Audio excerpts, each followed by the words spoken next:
All right. What's up, guys? It is the evening of May the 5th, and I got home from work not too terribly long ago, and I sat down and said, you know what, I want to record something because it's Mother's Day, and my mom is on the other side of the country, and I can't be with her today. And I wanted to do something to let her know that I'm thinking about her, and to let you guys know about how awesome my mom is. So I'm gonna tell you all the story about how I got started in esports, and it's kind of a story that's been told in different versions a few times in interviews and stuff. But I think this is really going to be like the story of how I went from being a regular guy to an esports guy. So we went from having kind of a normal life to having this really cool life where I get to travel around the world and talk about StarCraft. And I really think it's all because of my mom. But to really appreciate that, you guys have to sort of understand my mom a little bit. I can remember growing up not feeling like, I never, felt like we were poor, but we weren't, we weren't lavished in riches or anything like that. When I was really young, we lived in a double-wide trailer in our neighborhood back in Georgia. And then around the time my sister was born, I would have been about 5 years old. My mom and my dad, built us a house, a decent little house. It was my house. I loved it. And we continued to kind of grow up there until I was about, I guess, 12 or 13 when my parents started, having troubles, and eventually they got a divorce. So to really appreciate the story, you have to understand a little bit about my mom and my dad. My dad was kicked out of the house when he was 17 years old. He had been a little bit of a hellraiser growing up, the son of a Southern Baptist preacher, and had done different odd jobs throughout his life. But at the time of my parents' divorce, he was working for my mom's father, my grandfather, who was a valve salesman. He had basically, when my parents got married, my grandfather took my dad and he's like, listen, David, you've got to learn a proper profession. I'm going to hire you and I'm going to teach you how to be a valve salesman, and you can take on the world with the knowledge I'm going to give you. And so my dad, learned and did okay, and that's how he was able to support the family for all those years. But then my parents got divorced, and so that created a weird situation between dad and my grandfather. And so eventually he went on to do his own thing. But this still left my mother, who had some college education but no degree, and for all intents and purposes had been a stay-at-home mom with my sister and me for our entire lives. My mom's an incredibly intelligent, gifted, wonderful woman, but she didn't really have a whole lot to show for her talents because she had been raising the kids her whole life, or for our whole lives. So when Dad moved out, Mom got custody of the kids, as is basically the norm in, at least in the States. The mother usually gets custody. But Mom didn't have a job. She didn't really have any disposable income or anything like that. She had to figure something out. So she went and got a job, I think in the days, working as a grocer. She would work at the grocery store. And if I'm remembering this correctly, she was just bagging groceries, being a cashier, working hard to make what money she could to take care of us kids. And then in the evenings, she would go and work as a CNA. A CNA is a certified nursing assistant, and it is one of the most honorable and disgusting jobs that you could ever hope to have. Basically, you go and you work in hospitals and nursing homes, and you clean up after people that can't clean up after themselves. So you're cleaning up old people's poop and helping them shower, and helping getting the snot or the mucus off their faces, or helping them eat, or making sure they don't throw up on themselves, or cleaning up after them when they do. This is a very difficult, humbling job, and my mom took it on and never complained about it once, because she knew she had to provide for her kids. So she's bagging groceries in the day, she's working as a CNA at night, she's getting my sister and me out of bed early in the morning and getting us to school, and picking us up in the afternoons, and we were always provided for somehow. on the back of her hard work. Dad was still in the picture for sure. He made efforts too, but I really think it was our mom who made sure that my sister and I were brought up well. So anyway, along the path, my mom is sort of saving pennies, right? Whatever she can save at the time, whatever she can scrounge. And this nursing agency that she works for, I use the term nursing agency because she wasn't an employee of the hospital or of a nursing home. She worked for a company who the hospitals and nursing homes would call, and they would say, hey, hello, nursing company, I need you to send me a CNA and 2 nurses for the night shift tonight. And the nursing company would call up their employees and say, hey, Lisa, they need a CNA at the hospital tonight. Would you like to come work? And my mom would be like, yeah, of course. So my mom saved everything she could, and then one day she went to her boss and said, hey, boss, I would like to buy this company. And if I'm remembering the figures correctly, she paid $10,000 to buy this business, this nursing agency. And it was money she had saved, and I think she borrowed some money from her dad, my grandfather, the valve salesman. And she started this business, or she took over this business, this small, rinky-dink $10,000 business. $10,000 is not a lot of money, guys. But my mom continued to work really hard, and now instead of being the CNA, she was the staffing agent who had to go out to the hospitals and nursing homes and say, hey, if you ever need nurses, call me. And then she had to go out and find nurses and CNAs and say, hey, if you want to work at the hospital, call me. And through all of these connections that she created, she was able to grow that business. And she grew it to be a damn successful business. I like to say that it's a multi-million-dollar company. She would probably say that's nonsense, but she's done an exceptional job of growing this company from basically nothing. With nothing but the blood in her veins and the sweat of her palms, and the desire to take care of her kids, because she really did it all for Callie and me.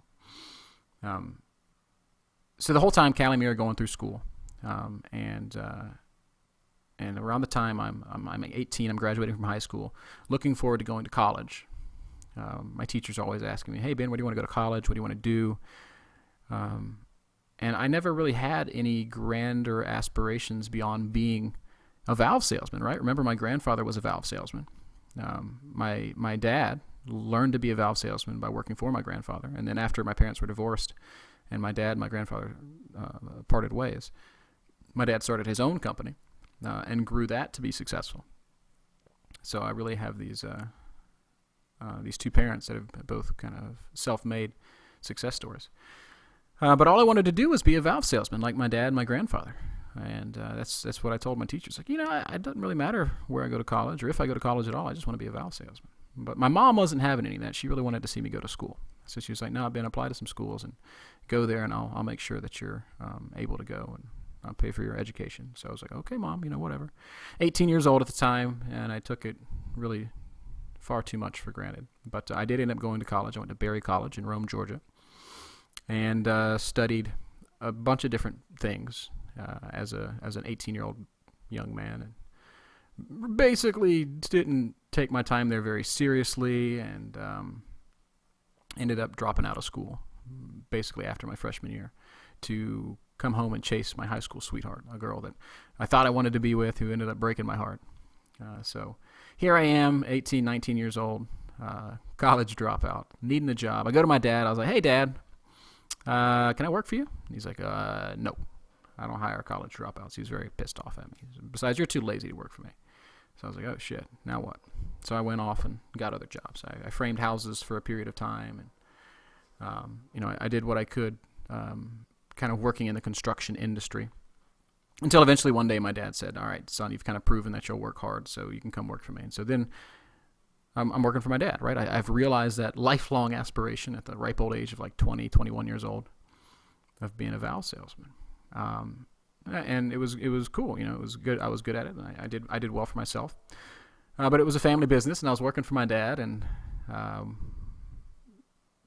I wasn't as respectful of the boss-employee dynamic as I was. I was much more mindful of the father-son dynamic.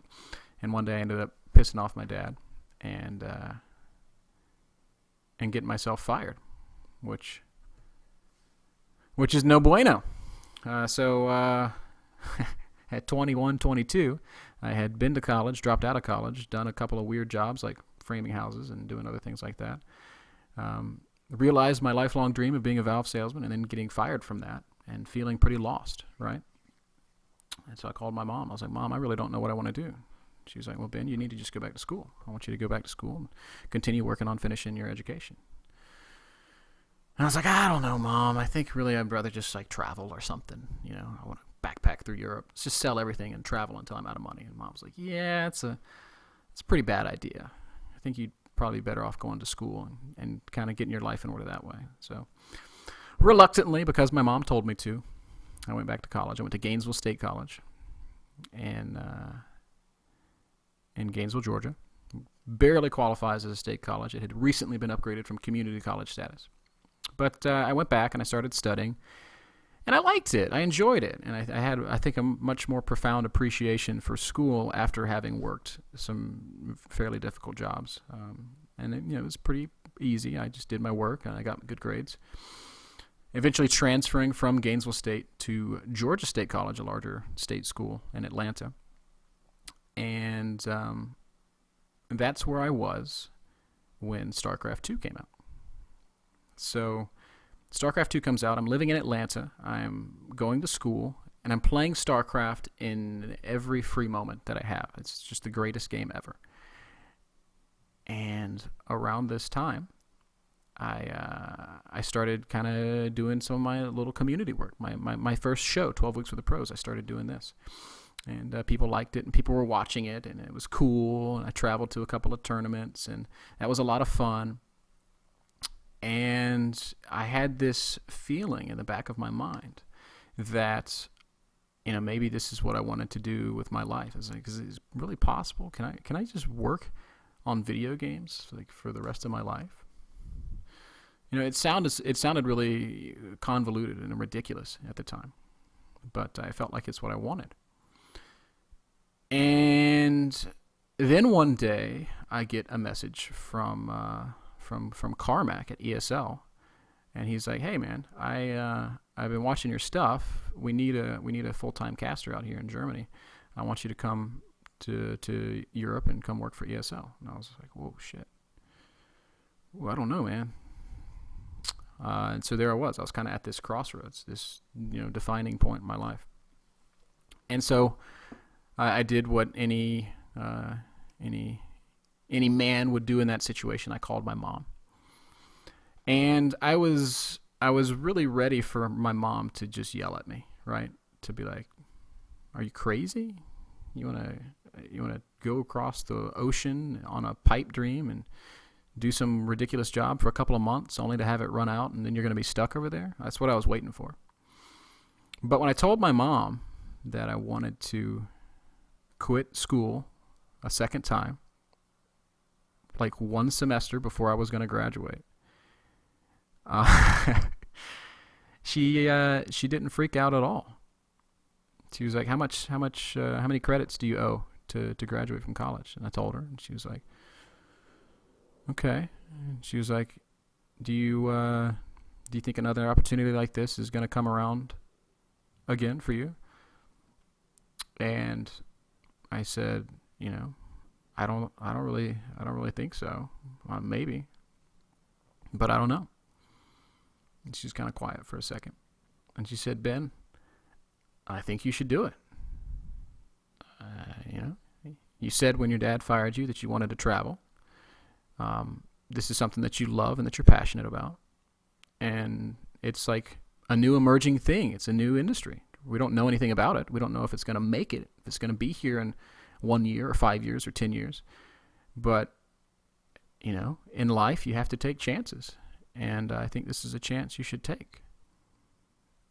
And it was just like, immediately, just no burden at all. I knew exactly what I was going to do. And it wasn't because this was something that I really, really wanted. It was something I really wanted, but the burden came from all the uncertainty of, is this the wrong choice? Am I screwing up if I do this? But when my mom said, "Hey, you should do this," it was just like, okay, thanks, Mom. And so I did it. I got back in touch with Carmack, and I was like, "Were you serious when you offered me that job?" And he was like, "Yeah." And I was like, "Okay, well, buy me a plane ticket. I'm coming." And it was only a few weeks later that I was boarding a plane to Germany, and I think I landed in Dusseldorf. I don't remember, but yeah, and so the real point I want to get across here is that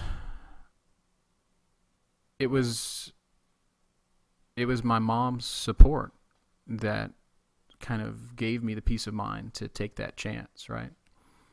I've always had a network of friends around me and good people in my life that care for me and have my back. But my mother has always been the one to just like support me no matter what. Like, I can do no wrong in the eyes of my mom. She's like, "Hey, Mom, I'm thinking about going to, I join the circus. Ben, I think that's a great idea. If that's where your heart is, that's what you should go do." And that's just how my mom is, man. And it's like, it's so weird to always have the feeling that no matter what, your mom's there for you and she loves you and she'll have your back. It's cool. It's special. And it means a lot to me. And so, as you guys know, after I moved to Germany, hooked up with Roddy, and we've been casting StarCraft ever since. It's been an incredible journey. I've had the chance to see the world. I've been everywhere: Asia, Europe, North, South America, casting StarCraft and meeting awesome people and playing great games, and just sort of watching and having our small part in the growth and development of this thing that is esports. And I think here I am at 28 years old, and I can say, if I had to go back to Georgia tomorrow and just be a Valve salesman again, I can say that I've had a fantastic, amazing life. But I owe it all to my mom saying, "Hey, just go do it, man. I love you, and I'm there for you, and I support you along the way." And that's special. And even today, when I'm down and I have my doubts, I'm like, "I don't know, Mom. This esports business is tough. I don't know what's gonna happen." She's like, "Ben, it's cool, man. If it goes wrong, just come back home and go back to college, finish up." So, maybe whenever I piss off my boss and get fired from this job, I'll go finish up that degree and do something else. But until then, I just really want to thank my mom for being there for me and supporting me. And thank you guys for tuning in and listening to my disjointed, awkward story. I know it's probably hard to follow, but moms are really special, and mine's the most special of them all, in my opinion. So I love you, Mom. Happy Mother's Day. Miss you, and I can't wait to see you guys in August when I come out.